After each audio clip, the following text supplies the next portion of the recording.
po aq shqetësuese është edhe heshtja rajonale. Asnjë qeveri arabe nuk ka kërkuar sqarime se si palestinez ende në rrethim janë shoqëruar përmes territorit izraelit deri në aeroportet të huaja. Asnjë zyrtar nuk ka pyetur kush autorizoi kalimin e tyre apo pse identitetet u lanë qëllimisht pa dokumentuar. Ndërkohë, komuniteti ndërkombëtar e trajton çështjen si një anomali migrimi, duke reduktuar një krim politik në një kuriozitet burokratik. Çdo fluturim evakuimi ul presionin demografik që Izraeli synon të zhduk.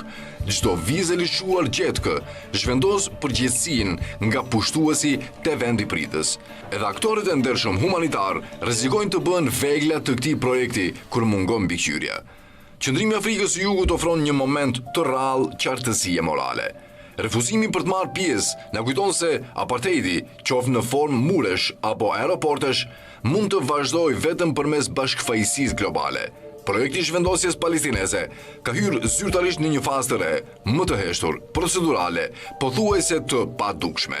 Imazhi i palestinezëve që hipin në avion pa flamur dhe pa vulë mund të duket i padëmshëm krahasuar me shkatrimin e Gazës, por ai kap kapitullin e ardhshëm të fshirjes. Arma nuk është më bomba, por karta e avionit. Shënjestra nuk është më trupi, por gjurma ligjore që i lidh atë me adheun.